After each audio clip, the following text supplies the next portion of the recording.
இல்லை. ஒரு துள்ளி திருந்த காலம் மாதிரியான படங்கள் எல்லாம் பார்த்தீங்கன்னாக்கா மிரண்டு போயிடுவீங்க. அவ்வளவு அழகாக நடிச்சிருப்பாரு. தடையற தாக்கம் மாதிரியான படங்கள் எல்லாம் ரொம்ப பிரமாதப்படுத்தியிருப்பாரு.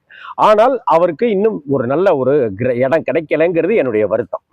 இந்த சமயத்தில் சிவகார்த்திகேயன் ஸ்டேஜில் சொல்றது, அருண் விஜய் அழைத்தார், அவர் படம் ஜெயிக்கணும், நான் இந்த படத்தில் அவரை பாலா சார் பயன்படுத்தியிருக்காரு.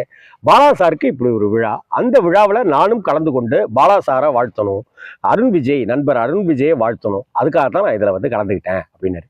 இன்னும் சொல்லப்போனால் சிவகார்த்திகேயனுக்கும் பாலாவுக்கும் எப்படி எந்த தொடர்பும் இல்லையோ அதே போல சிவகார்த்திகேயனுக்கும் அந்த வணங்கான் திரைப்பட தயாரிப்பாளராக இருக்கிற சுரேஷ் காமாட்சி அண்ணனுக்கும் பெரிய தொடர்போ கனெக்ஷனோ இல்லை. இதுவரைக்கும் அந்த தொடர்புல படங்களே கனெக்ஷன்ல படமே வந்ததில்லை. அதே போல சிவகார்த்திகேயனும் அருண் விஜயும் சேர்ந்து நடித்ததும் இல்லை. ஆனால் ஒரு அன்பின் காரணமா சிவகார்த்திகேயனை அருண் விஜய் அழைத்தார். அந்த